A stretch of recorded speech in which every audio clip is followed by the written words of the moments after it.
So, ladies and gentlemen, I think we can start now our today's lecture with Hossam Ouf from the Center of Islamic Theology here in Tübingen, as the chair of Hadith Studies and Prophetic Tradition. Hossam Ouf completed his PhD a few months ago, actually, or actually some more months now. And we are very happy that he will present to us today in the course of this lecture series, the results of his study, in particular with the focus on a specific question, as it says in his title, A New Approach to Islamic Ecumenism. Hossam Ouf has a deep experience in Islamic studies. He comes from Egypt and studied in the German department of the Azhar University and came to Germany in order to complete and conduct and to complete his PhD on the comparison between the works of al-Bukhari and al-Kulayni, so really in the domain of Hadith studies, and with a special focus on the question which role theology, or in the sense of denomination, plays in the significance that both figures, al-Bukhari and al-Kulayni, acquired in both Hadith traditions and, in fact, in both Islamic traditions. So thank you very much, Hossam, and we are very eager to listen to your presentation. Okay, thank you, Ruggero, for this presentation. Assalamu alaikum, everybody. Today I will speak about the comparative theological hadith studies as a new approach to Islamic ecumenism. And as Ruggero mentioned, I wrote my PhD about the comparison between al-Bukhari and al-Kulayni in their books, Sahih al-Jami' of al-Bukhari and al-Kafi of al-Kulayni. But in my PhD, I discussed the question of conversionality and the position of al-Bukhari and al-Kulayni according to the Sunni and the Shia theology in their books, Sahih and al-Kafi. And today I will discuss this topic from a general perspective. How can we apply this comparative theological hadith studies and the hadith research today to try to establish a new approach in hadith studies as a start point for Islamic ecumenism, because in the German context we have the centers of Islamic theology to qualify teachers and imams in Germany to deal in the mosques and in the schools. And as you know, in the schools and in the mosques, we have both Sunni and Shia in both of them. And therefore, it's my idea was, how can we establish a new approach in hadith studies to improve this dialogical understanding of hadith between Sunni and Shia, because Sunni and Shia, as you know, the most or the biggest two groups in Islam, and even in Germany we have so many centers for Shia studies and so on. And it's very important from my point of view to make this dialogue as a way. It's not enough to study hadith just from Sunni perspective or just from Shia perspective, but through the dialogue between both of them, between the different approaches to hadith, we can begin a new way to understand the historical development of hadith studies and of the formation of the canonical hadith collections, and even the methodology of hadith criticism and so on. And therefore, today I will try to discuss these points in my presentation. First, the first point, what about the definitions in the hadith studies in the Sunni and Shia theology? because the question of definitions, even that if we try to study this point from historical point of view, it's not easy to compare the definitions of the terminology in hadith, even the term sahih, for example, if we discuss it in the Sunni and Shia theology or in the Sunni and Shia hadith study, that was influenced all the time by the theological tendencies in both groups. And then the historical development of hadith studies or ulum al-hadith in the Sunni and Shia hadith research, and then the methodology of both of them, objectives and results. Why I mentioned here the question of Islamic ecumenism. As I mentioned at the beginning, this dialogue between Sunni and Shia is in the German context very important because we deal with hadith as a source in Islamic theology, not just in the academia, but even in the schools and mosques and so on. And if we see our target groups in these institutions or in schools and mosques, we have not just Sunnis, but even Shias. And therefore, it's very important to establish a common understanding or a common corpus of hadith which we can discuss in the schools and in the mosque, and which accepted from both of them. It's not my aim is not that the Shia must accept all the Sunni hadith, or on the other hand, the Shia must accept all hadith from the Sunni, because for each group they have different theological they have different beliefs, different theological fundaments, and so on. But if we try to compare both corpus of the hadith, we will find so many similarities from the beginning until now. But because the focus was in the history just on the isnad criticism and the methodology of hadith scholars and so on, without taking the interactions between Sunni and the Shia all the time, according to the hadith, that bring us today to this problem that we have now.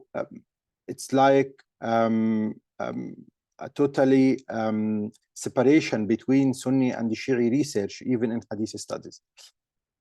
If we try to discuss this question of Islamic ecumenism, according to prophetic tradition, we can see in the Shia hadith studies that, and even in the Sunni, the main objective of both of them is to collect or write down the prophetic tradition. But how the scholars in both groups understand the prophetic tradition that was influenced by their theological tendencies, as I mentioned, and their beliefs according to the Prophet, the companions of the Prophet, and the Imams. And the political and religious authority in the Islamic history was the most, we can say, the most important question in this debate between Sunni and the Shia. Who has the right to accept this political and religious authority after the Prophet, the Imams or the companions, or the Muslims, all of the Muslims, and so on. I'll begin today with this hadith, and I try to compare the versions of this hadith in the Sunni and the Shia hadith collections. The first version from the book of Al-Kafi of Al-Qurani, and you can find it in different hadith collections like the collection of Sheikh Saduq, and then وسائل الشيعة and so on.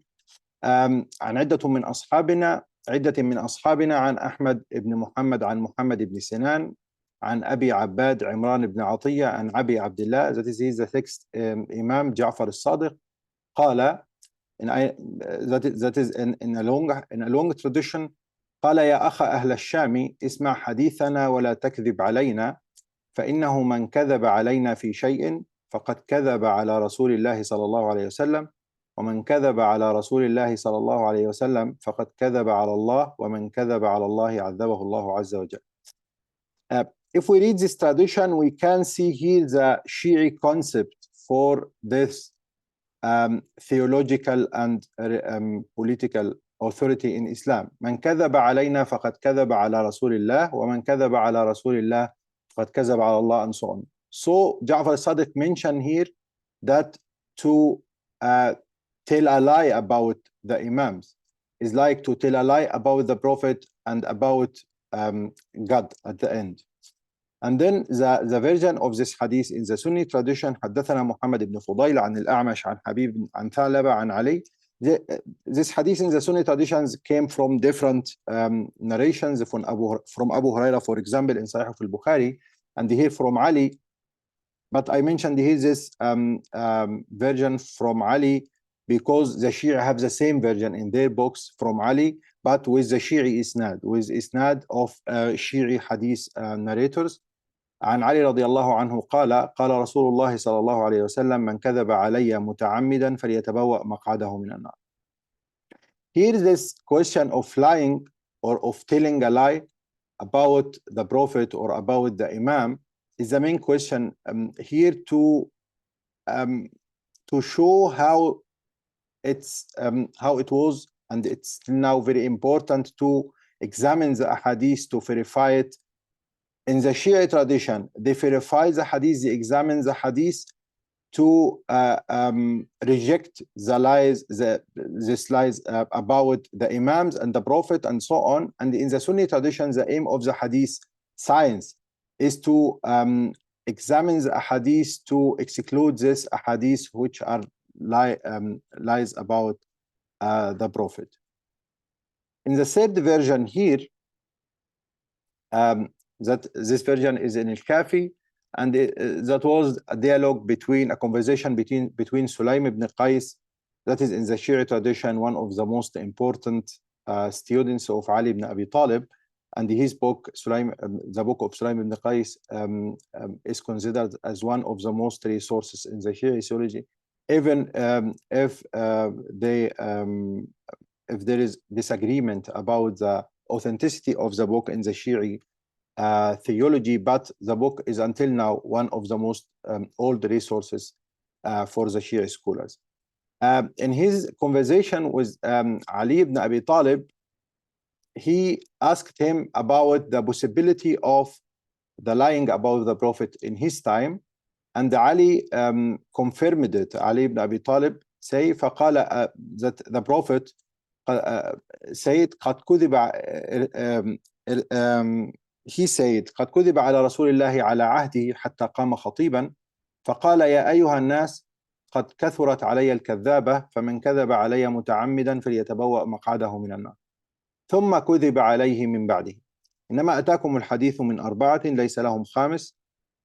And that is here the most important point in this hadith after this hadith about the kadhib, about the Prophet.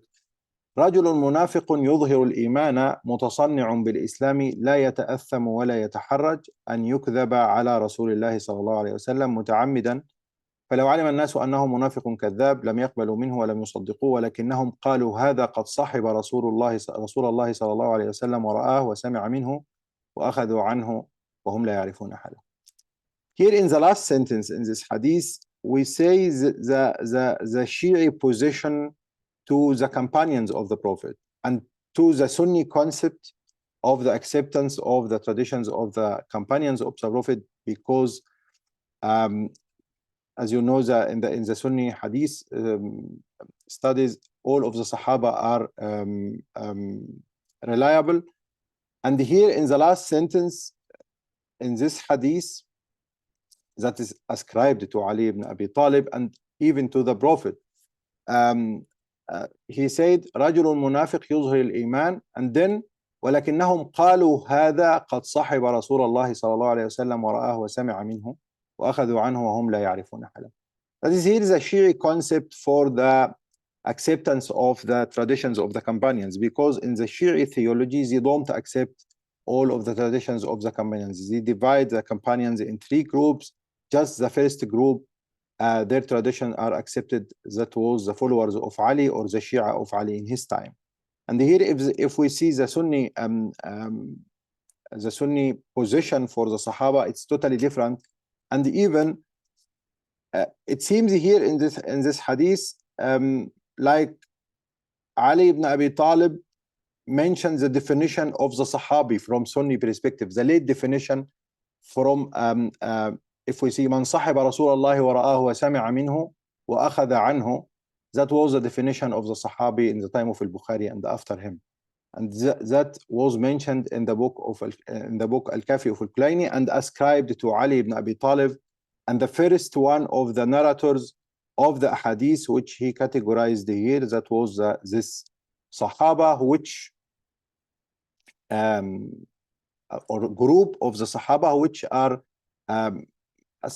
are described as munafiq in the time of the Prophet.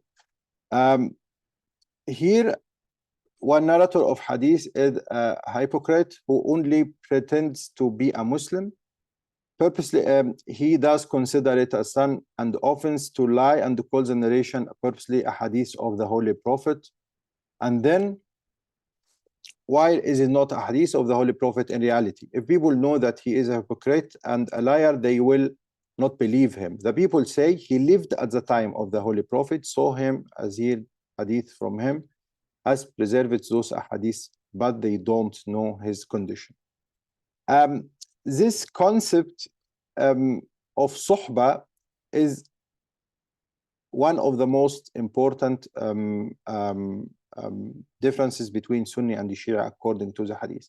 And as I mentioned at the beginning, when we speak about Islamic ecumenism, that will be, even if we try to establish a dialogue between Sunni and Shia, that will be one of the most important questions in this dialogue between Sunni and Shia. But as I mentioned at the beginning, it's not important that each group accept all of the concepts of the other group, but we can, according to this ahadith which I mentioned before here about the lying about the Prophet, that's just an example of this ahadith. If we try to compare the corpus of the Sunni and the Shia hadith, we will find so many hadiths which are in the content totally similar to each other, but the difference will be just in the isnad. Therefore, I try in my research to establish this way to begin this collection of the similar hadith in both corpus of the Sunni and Shia hadith collections, despite of the similarity or difference in the isnad. But it's very important if we try to establish a theological hadith studies in Germany, it's very important to take this point in consideration, because the hadith that we discuss in the communities and in the schools and in the mosque and even in the academia, it's from one point of view, it represents the identity of the Muslim communities, Sunni and Shia and so on, and not just Sunni and Shia, but that was just the beginning of my research. This hadith that we discussed in the academia or in the communities, it's very important to find the similarities in the content of this hadith to make this dialogue possible between these groups. And here, that is some of the points which I found very interesting to research in this new approach in comparative theological hadith studies. The Sunni identity and 12 Shia and identity and the hadith collections, because in my PhD, for example, as I try to compare between al-Bukhari and al-Kulayni, just according to the question of the adala of the Sahaba and the isma of the Imams, these collections represent totally the identity of each group from both of them. If we read al-Bukhari, we find that al-Bukhari represents the identity of the Sunni, and not just represents the identity of the Sunni, but rejects the identity of the Shi'i in his book. And on the other hand, Al-Kulayni in his book, Al-Kafi try all the time to establish this identity or argument for the identity of the Shi'i from the beginning, even in his introduction to the book, and reject the Sunni identity. Therefore, it's very important to study the hadith from this comparative perspective to understand which role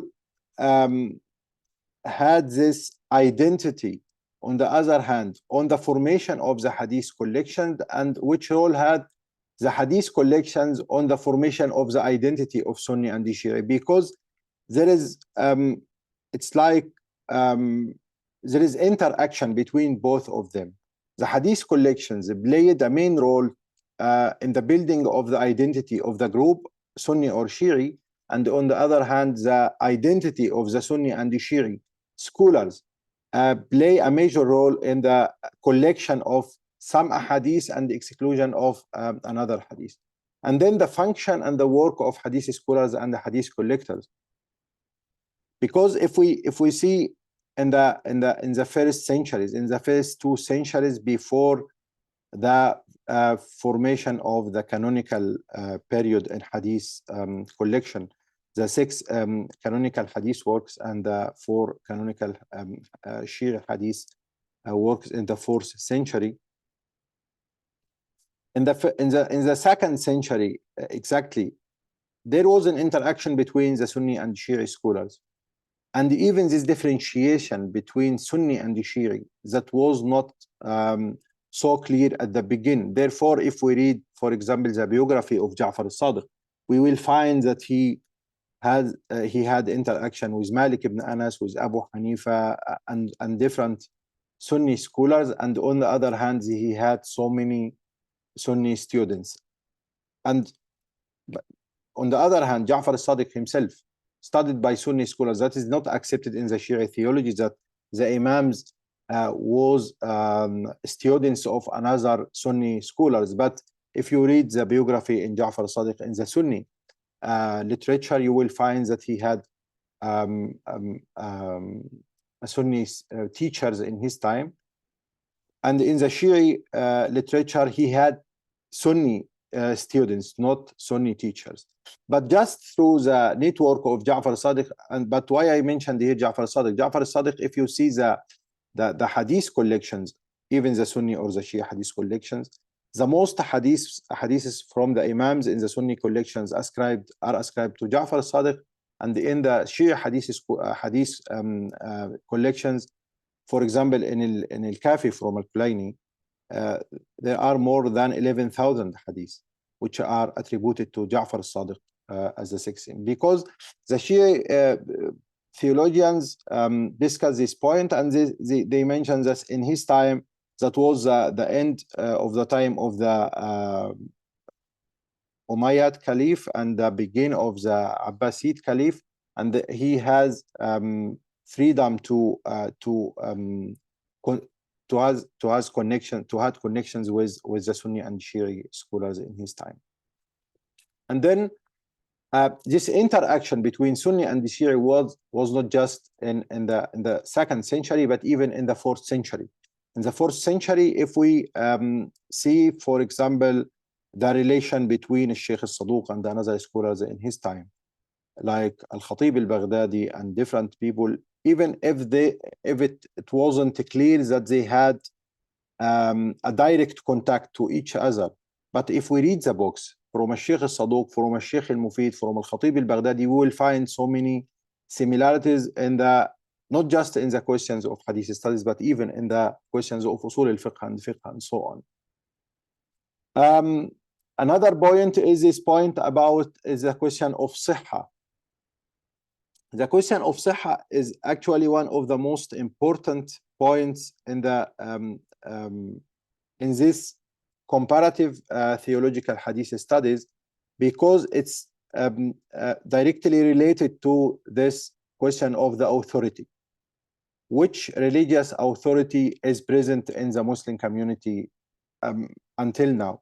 For Shi'i scholars, sihha is connected directly to the authority of the Imam which who has already in the Shia theology the authority of the Prophet, and therefore, if we see in the Shia Hadith collections, we find that the Imam say, my Hadith is the Hadith of my father, and the Hadith of my father is the Hadith of my grandfather, and so on, and the Hadith of my grandfather is the Hadith of the Prophet.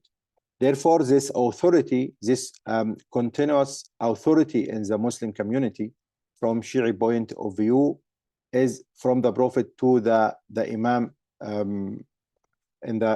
to the 12th Imam in the 3rd century. But in the Sunni point of view, this Sihha concept is totally different from the Shia concept, because the Sihha is here based on Isnad, in Isnad criticism. Therefore, if we see in the first three, not just the three, but even in the first 6 centuries in the Shia Hadith research, they the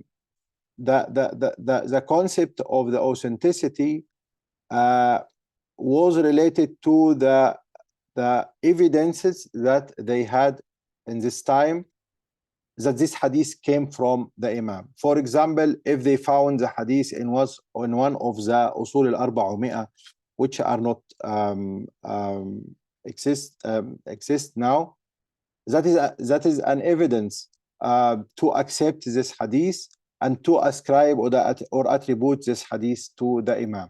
But in the Sunni point of view, from the second, even from the end of the 1st century, they consider this isnad-based hadith criticism, even if it took time to establish a system in this isnad-based hadith criticism. But in the Shia, they established this differentiation between Sahih and Da'if and so on in the 7th century, in the time of Ahmad ibn Tawus and his teacher Al-Allama al-Khilli. And then in the 10th and 11th century, from Al-Shahid al-Sani, he was the first one who wrote a book about the fundamentals of hadith criticism in the Shia theology.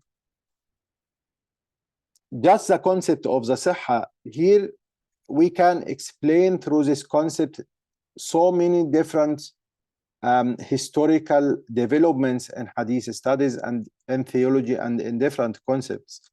Because if the Shia, for example, if Al-Kulayni said in his book, this hadith is sahih, or this narration is sahih, it's totally different from Al-Bukhari when he says this hadith is sahih. The main question in this debate was the belief in the authority of the Imam and the belief in the authority of the Prophet and the companions of the Prophet. As I mentioned at the beginning, it's for me one of the main important points to establish a common textual hadith corpus. Even if we can't establish common isnad hadith corpus or isnad-based hadith corpus, through digital humanities today, it's not difficult to find the different hadith in the hadith collections in both of them, and to create this new corpus which is accepted from Sunni and Shia scholars and from Sunni and Shia people. That was my preliminary points in this comparative theological hadith studies, which I find it's very important, not just between Sunni and Shia, even between Sunni and Twelver Shia and Ismaili and Zaidi and Ibadi and so on. It's very important to make to come to another level of study of the hadith today, because if we speak about theological hadith studies, we don't speak just about the problem of the authenticity or the historical origins of the hadith, but even about the function of the hadith today for the Muslim community and for the Muslim in the modern world.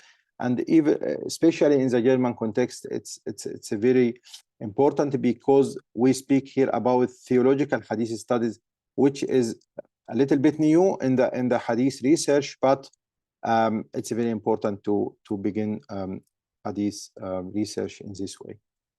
Thank you very much. And now, if you have any questions. Yeah, thank you very much, Hossam, for this innovative, I think, approach to Hadith studies, which I think will prove to be very interesting and promising for the future, and as you said, for theological Hadith studies in particular. Thank you very much. So we come now to the questions.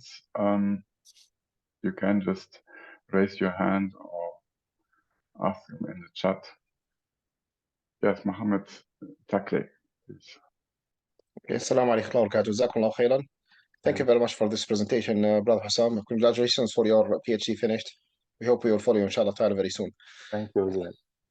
I was happy to hear your presentation, and even that at the end you mentioned that you are talking specifically about the Jafari 12ers, while at the start it was like a bit wide to be Shia against Sunni. What I can understand from what you are saying, you are usually trying to make the discussion between the Usulis speciality, not the Ikhbaris, because you know more than me that in their type, Ikhbaris are rejecting everything, talking about criticism hadith. They say everything is related, we should take, and that's it. So in what like school we need to, if we want to have these, if we are talking about methodological studies or negotiation with the Shia school, what is the reference like that, and who will be the reference by that, or who will give the authority by this? Because whenever you have any discussion, I made with some and others, no one will refer to a book or to say, okay, this is this and this is my evidence, this is like that, because everyone he will say, okay, I'm just following my marja, and my marja, if you accept this, I will take. If I'm not accepted, I will not take. So it's like we are sometimes these discussions are not technically like on the ground. Because even if we want to practice, like even what the very late, it's in the 10th century, the first definition of as-sahih from some of the Shia scholars, even not all of them, they are agreeing to that. It just said if what's narrated by an Imam Adil to an Imam Adil, and the end, they just took the definition by Ibn Hajar, ما راه عدل ضابط عن مثله, but they changed ثقة or عدل ضابط to make it an Imami.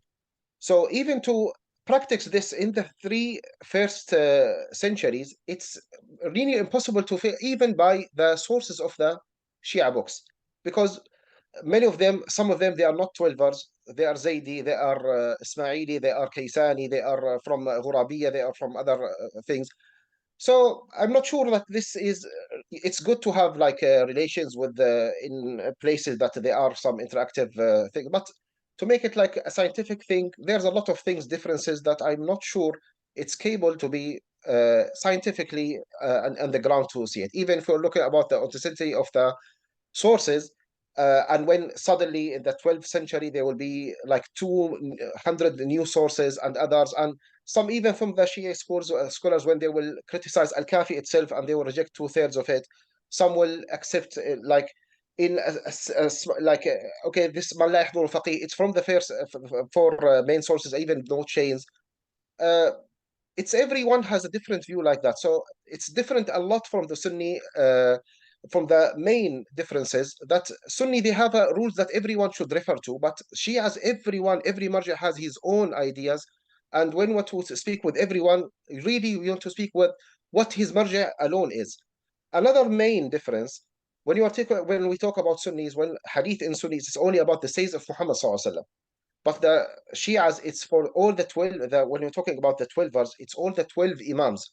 So if there's a hadith narrated to the 12th Imam, who many even believe he didn't exist and he will never exist, it will be the same authority to the hadith mentioned or related to Muhammad sallallahu alaihi wasallam.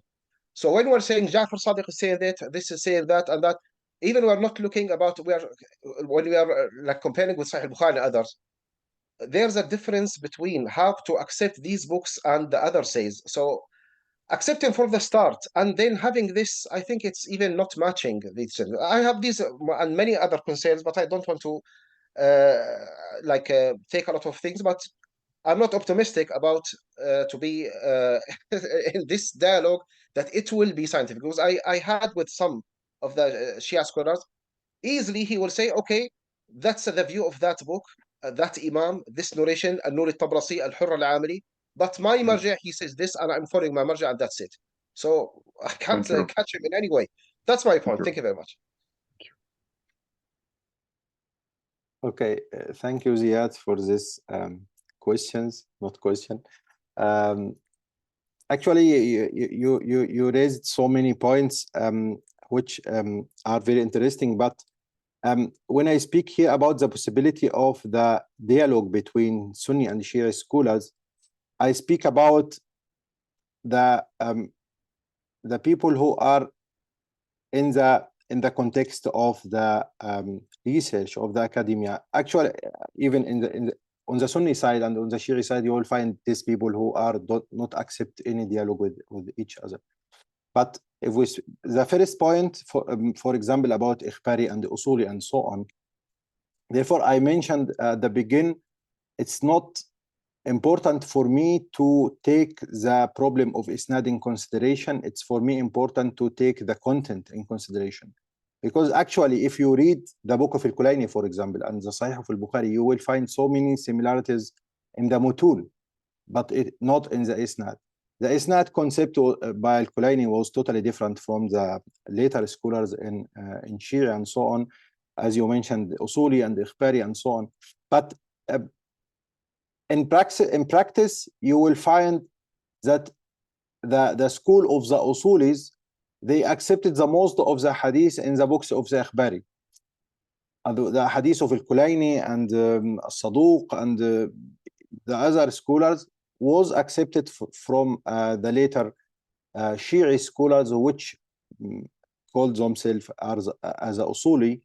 But the difference is just according to this differentiation between Sahih, Da'if, and Hasan, and so on, which you are right. If you compare the definition of Sahih in the Shi'i theology and the Shia Hadith science, it's identical with the Sunni definition, just the differentiation between Adl and the Imami and the Adl and so on. But I think that was normal because, as I mentioned, from the 4th century, the scholars had interaction with each other, Sunni and Shia Hadith scholars, and it was normal to find the concepts are similar to each other. Even if you read the book of Al-Kulayni and his introduction to the book, to the book, his concept of the Sahih is based on the authority of the Imams, which we will find later. Al-Kulayni, when he mentioned, he say, خذوا ما خالف العامة, for example. That was a main theological point in his book, that which are not accepted from the Sunni, we accept it. And on the other hand, Al-Bukhari accepted some ahadith from Shi'i, but which are from the Shi'i, which are not ghula in his time. But when we speak about the possibility of this establishment of textual common corpus between Sunni and Shi'i, I think it's possible if we stayed a little bit away from this apologetical debate in the Sunni and the Shi'i theology, because you mentioned at the beginning, if you ask someone, he will say, I take this from my marja and so on. But I think in the academia, it's not the same case. If you spoke with academic people here in the West, for example, the most of them don't have marja, like in the Qum in Iran and so on. Therefore, I find it's scientific, from scientific point of view, it's possible, but from apologetical point of view, it's not possible actually, even for the Sunni scholars. Well, if I can comment on this, from the points I'm saying, when you are saying about the study of hadith, when I'm saying that the hadith by itself, it is for Sunni, for example, when we look about the majority of hadith by Al-Kafi and others, how much the percentage of the hadith from the sayings of Muhammad sallallahu alaihi wasallam, that's what we can say compare between the Sunni and the Shi'i. But the reality, more than 90% of the narrations that's called hadith in the Shi'i heritage, it's all the sayings of the Imam. So even there's no matching by that. Yes, And that's why when you are talking about them, I think the main thing is to focus on Quran, for example. Even that I know that they have a tawatur of that Quran is muharraf, double the narrations of it is about Imam al-Tawatur. But to say al-Hadith, the foundation between Sunni and Shia, by this itself, it's not easy. And when we see for the old scholars of Hadith Shia scholars, when they are narrating the Hadith, they are all going from the books of the Sunni schools. Unless even Al-Kulaini, until the 8th century, it's very hard to find quotations and narrations by chains to Al-Kulaini. All these, the fame of all these books came at the very late eras, not from the, even from the time of Ibn Tahr al-Hilli and others. It all came late. So that's why I'm thinking, so even academically, if we were trying to speak about the hadith in Shia books, it's very hard to match. Okay, that's my comment. Sorry for taking time. yes, I can mention that quickly. Therefore, I spoke about the content, because even in the book of Al-Kafi, if we will find more than 90% of the hadith are ascribed to the imams, not to the prophet, but that has to do with their system of transmission of the hadith, because they transmitted the hadith from the imams, and in their conceptual transmission or way of transmission, they believe that the hadith of the imams are the hadith of the prophet at the end. Therefore, you will find, even if the hadith just began, the isnad began with Ja'far al-Sadiq, in the concept of the Shia scholars, they believe that the hadith of Ja'far al-Sadiq is the hadith of the prophet. But if, for example, this hadith about man kazab alayya muta'ammidan, that was ascribed to Ja'far al-Sadiq and to his father Muhammad al-Baqir, but the text is the same text which is in the Sunni hadith collections, is attributed to the Prophet sallallahu alaihi wasallam.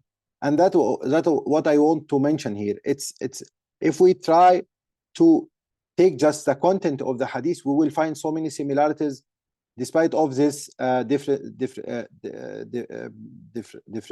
differences in the isnad and so on. Okay, we can discuss along about this problem, Ziad, inshallah, after that. Okay, I do have a question as well and a remark, but just to continue with this very interesting debate. I mean the question I think is really, what is the source of the Sunnah? And here we have the differences. Okay, we have one is the concept of Suhbah, and one is the concept of Imama. Okay, so these are, I mean, the sources of the Sunnah. And as I think I would agree with Hossam that the question which you raised, the last one, is there's a difference in the definition of what is a hadith. So if you say that according to the Shia view, the Imam is the source for the Sunnah, this means that an hadith from an Imam is like a prophetic hadith regarding its content. So it's a different conception of what a hadith is. It's a different definition of hadith. And this comes then to the first point, which your debate raised and which you were mentioning at the beginning of your talk, Hossam. It's a question, I mean, what is actually ecumenical dialogue? So what is the scope of this dialogue? What is the aim of such a dialogue? And as you explained at the beginning, the aim cannot be that academics or scholars or whatever will accept Sunni hadith and the contrary. That's not the aim. So what is then the aim, actually? Okay, so this is a point which needs to be clarified, I think, at the beginning. If we think of doing a conference, for example, with the points you raised, okay, I think so. The first point I noted is the suhbah. Okay, is it possible to have a common definition of meaning and significance of suhbah? Because it's not the same concept. We saw it in the tradition you cited. Okay, the suhbah in the hadith sciences of the Sunni tradition is sufficient, okay, as channel for the transmission of authority. In this sense, the adala, okay, the fact of being admitted as source for the Sunnah. And this is and this actually has a prophetological basis, because if you say the fact of seeing the prophet and of being with him is sufficient to make of you an adil and a normative source of the Sunnah, this says something about the way you consider prophecy. Okay, and if you say this sohbah is not sufficient, as the Shia says, it's not sufficient, okay, to be a normative source. There must be an affirmation, okay, in the sense that those who were for Ali and in the dispute, etc.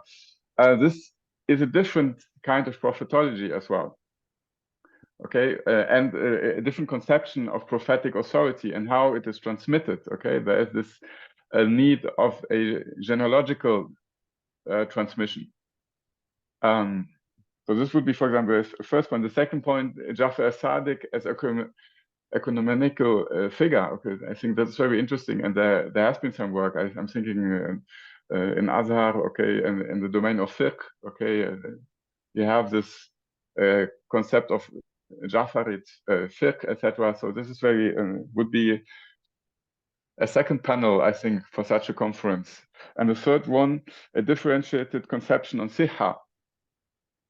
Okay, for example, as you said, and is it possible, to have a concept of siha which would be inclusive of a type of tradition, sort of a special category of siha, of a tradition which is an Ahl Bayt tradition? Could this be acceptable from a Sunni point of view?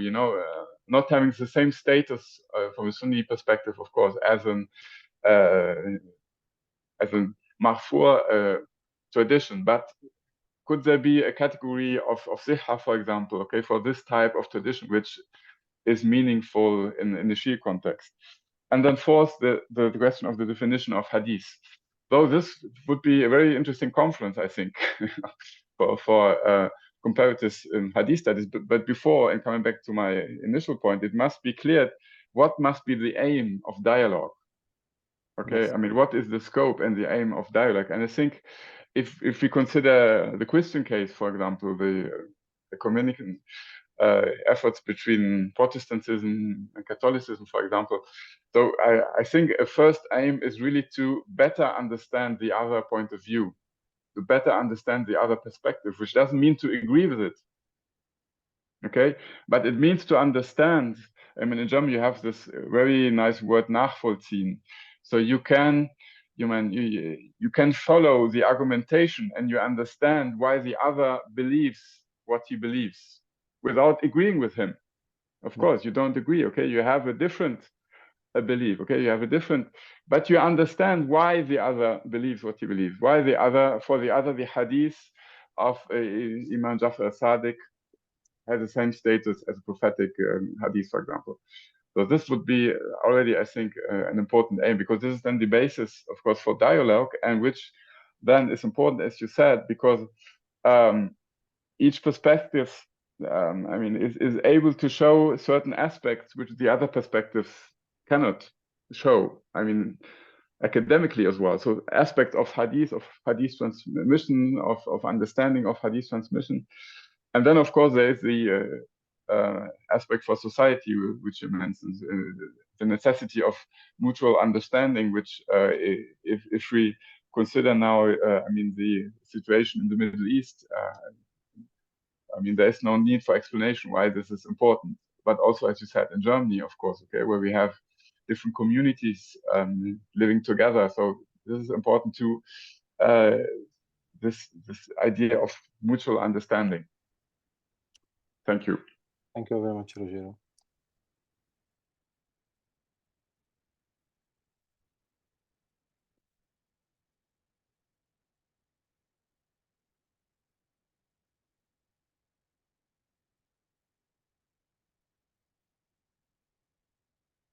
So, are there any other questions?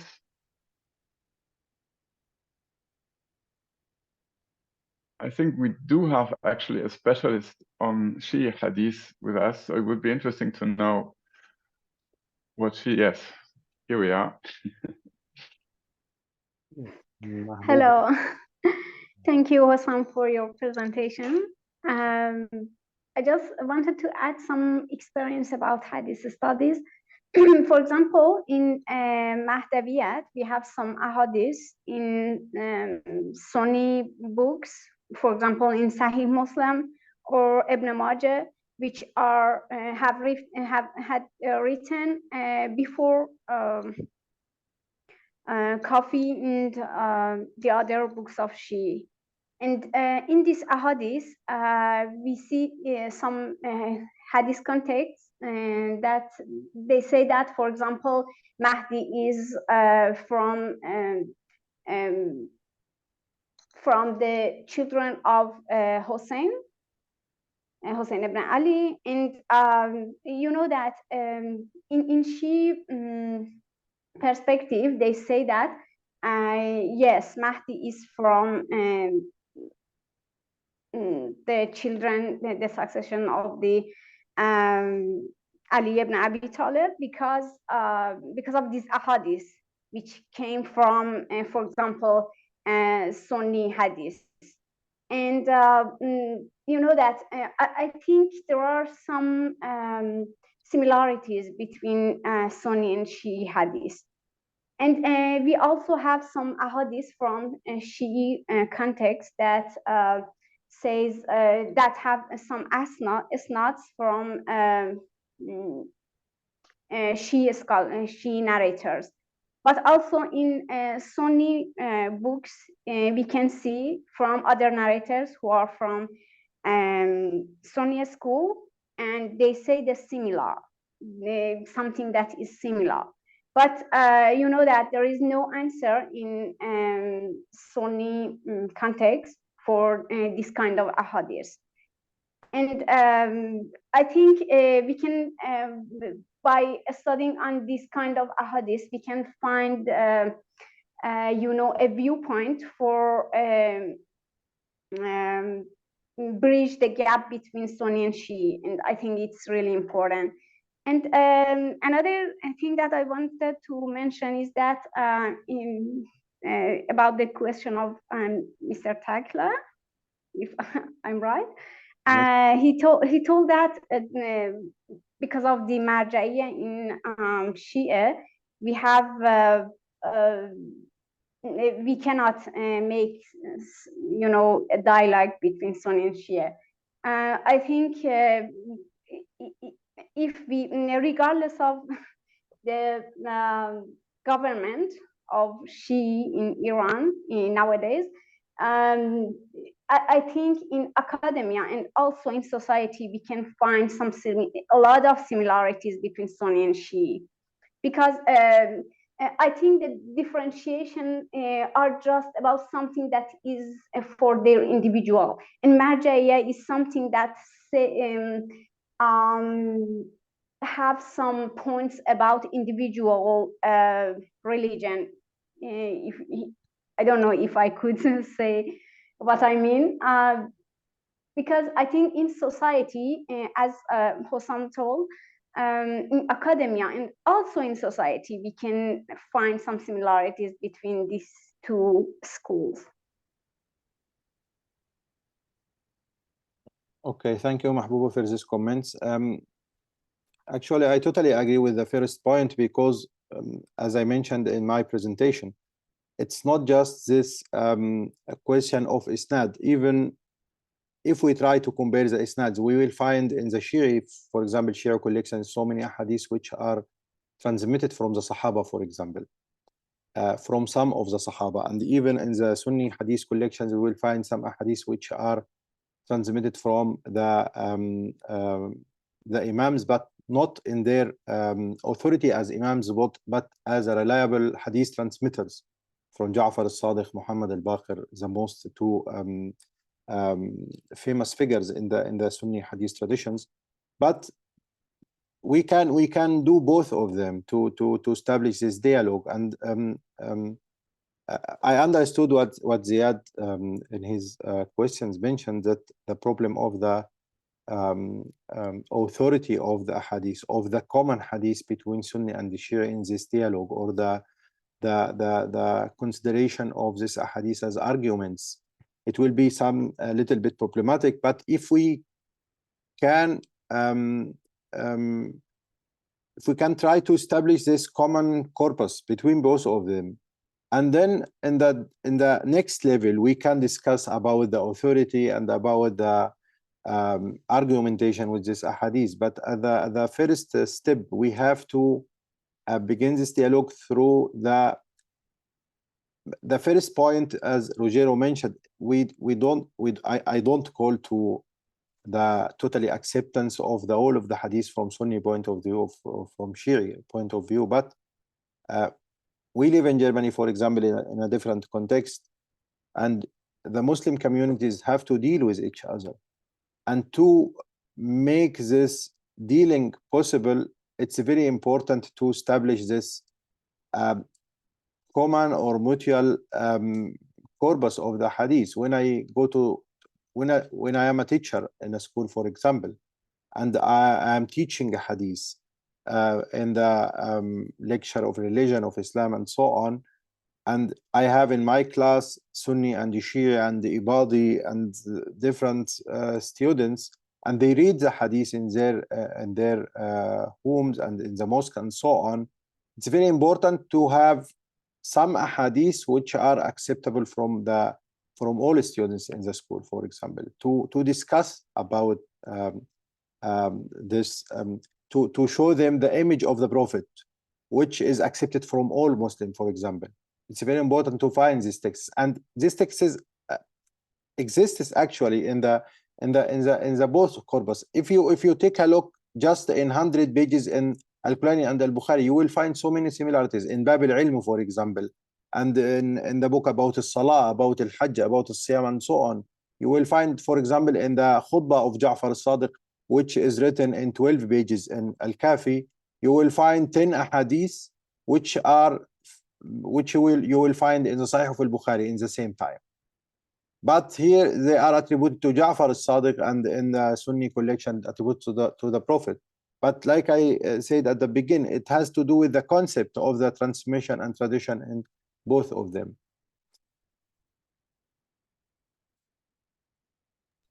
Okay, do you excuse me just to clarify, because I think I was misunderstood about there's no dialogue or no use of dialogue. It's not what, it wasn't what I said, and wasn't what I even wanted to say. I was just asking, speaking about if okay, you are making like a scientific dialogue, then you are given evidence, and it's easily rejected. It's not nothing to do with me because he's not my marja. That's what I was saying. It's only by like لا يلتزم بهذا. That was about, but to cooperate, to respect these things, especially in minorities, in when all Muslims they are facing fundamental like challenges. Of course, no one is saying there's no dialogue, and even for with non-Muslims like other religions, there should be a lot of dialogue, a lot of cooperation, especially in the common things, especially against the families. Sometimes I think the foundation of Allah Subhanahu wa Taala, and from the statics of all religions, or that sometimes they are harshly rejected on these things. No, it's not about not to make a dialogue, but I'm talking about the fruit of these things when we are speaking in a scientific way. That was my point of view. I hope that now it's more clarified. Thank you. Thank you, Ziad. Thank you. Any further questions or remarks? Okay, we still have some time.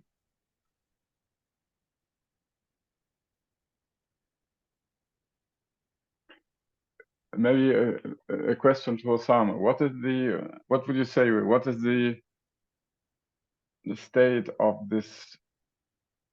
Or let me formulate it in a different way. I mean, is there something like comparative hadith studies in the Muslim world now? I mean, let's say in the Arabic world, or even in Iran and in Turkey. I don't know. Is there something like this? And then secondly, is there other ecumenical efforts on an academic level, and which role does Hadith studies play in it? Could you maybe say something about it, and even tell us about your experiences maybe in Egypt, if you like? Okay, the first point, if there are comparative Hadith studies in the Arabic world, yes, there are so many comparative Hadith studies, but most of them, as I read in the time of my PhD, are normative, in a normative way. It's just written to show that the other group is totally false and their hadiths are not authentic and so on. From Sunni and Shi'i researcher, actually. And that is what brought me to this research, to make it in different way. It's not important for me to show that the other group is totally false and so on, but I try to understand how the transmission of the hadith was in the history, and how can we invest that today in the modern societies to make this dialogue between Sunni and Shi'i. Because it was actually in the 20th century, that was like efforts to this ecumenical dialogues and so on between Al-Azhar and different countries. But the results was not so promising, as I say, because it was in the time of Abu Zahra and so on, but now because of this political atmosphere, it's a little bit difficult to establish this dialogue. But in the West, it's possible, because you can cooperate with different institutions which are doing the research on Shi'i studies and so on, and it's possible to establish this dialogue with other researchers and so on. And the problem is as I mentioned, this normative view on the research from the beginning. If it's not my aim to show the Sunni or the Shi'i transmitted the hadith in the false way, in the false way or so on, but in the wrong way or so on. But I try to understand. In my PhD, I found so many similarities, for example, about the representation of Al-Bukhari and Al-Kulayni in their times. That was something which is historical, very important to understand the motives and the aims of Al-Bukhari and Al-Kulayni for the collections of Sahih and Al-Kafi and so on. And then what was the aim of both of them? It was totally similar to each other. They try to establish this theological foundations of their schools in their times, and that makes that made the dialogue in the 4th and 5th century possible between the scholars. After that, this dialogue was not always in the best way, but we find interactions between Sunni and Shi'i scholars after this time. Okay. And the role of hadith studies in contemporary ecumenical efforts. Is this in any way? I mean, does hadith studies, hadith scholarship, in any way play a role in this? Yes, I find it's very important, because if we speak, for example, about Quran, the Sunni and the Shi'i have the same Quran, and they discuss it. But how they understand the Quran? They understand it through the traditions of the Imams and the traditions of the Prophet. Even this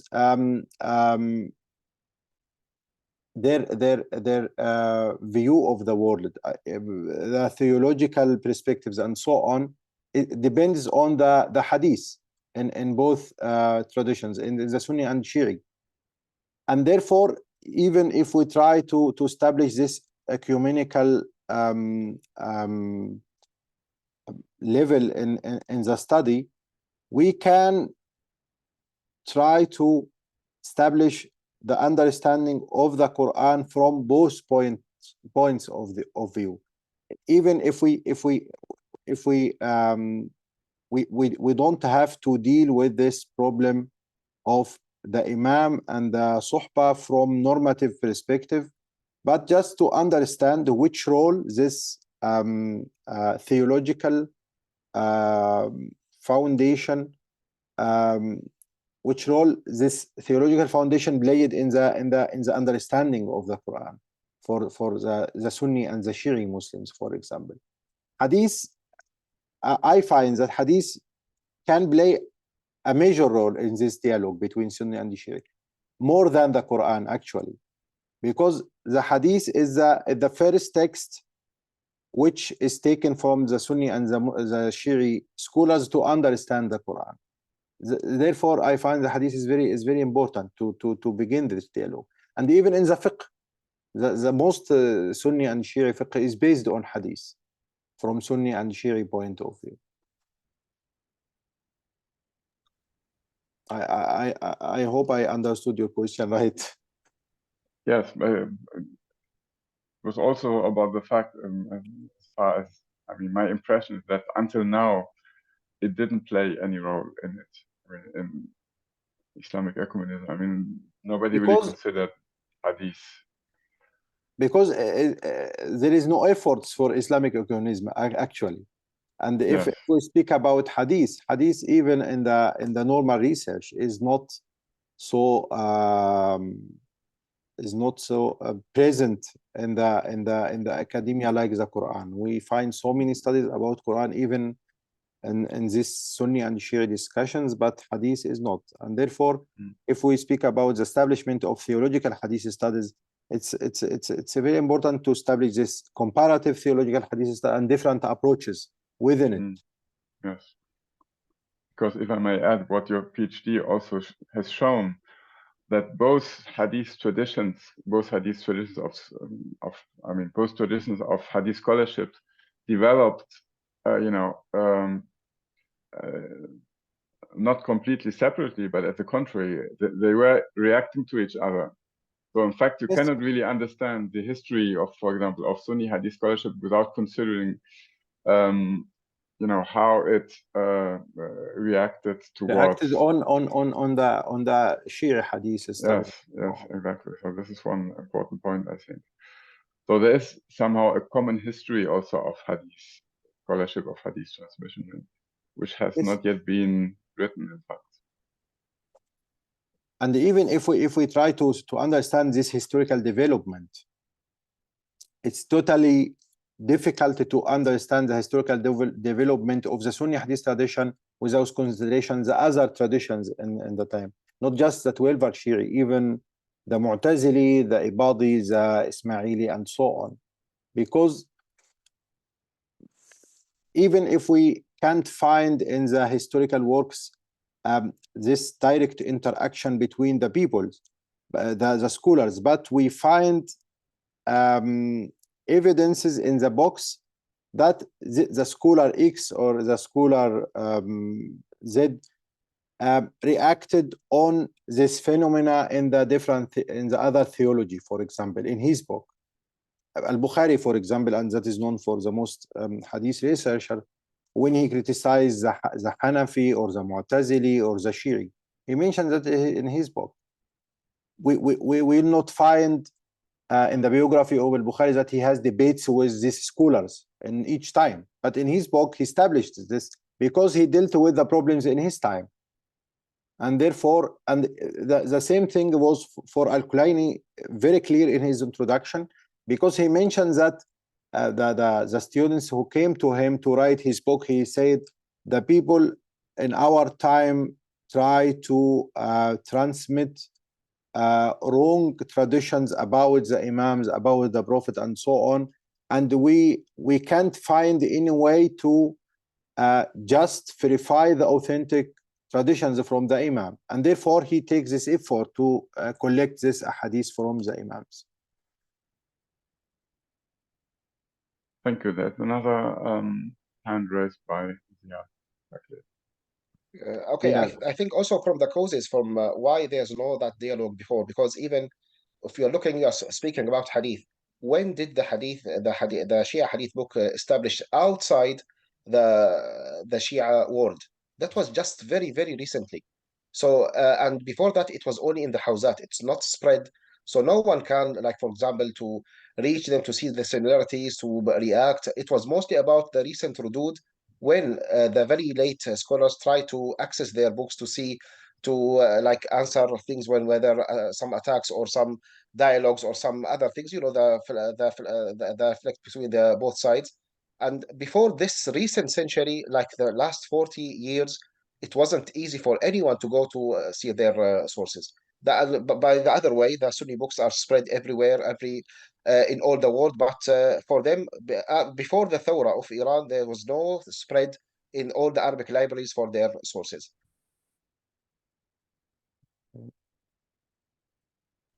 Okay, it's an interesting point. Okay, I think we had a very fruitful presentation and discussion, and we can now close the session today. Thank you very much to you, Hossam, and to all the participants and to the questions. We have next week another session to which you are warmly invited with Fatma Kizil, Hossam. Fatma Kizil, yes. Yes, exactly. So we are very happy that she accepted our invitation, and she will speak to us also on Hadith studies from in the Turkish context, but in general also the issue of methodology and the relationship between the confessional approach to Hadith and the approaches in academia. So this will be very interesting. So thank you very much and have a good evening. Okay, thank you very much. Assalamu alaikum.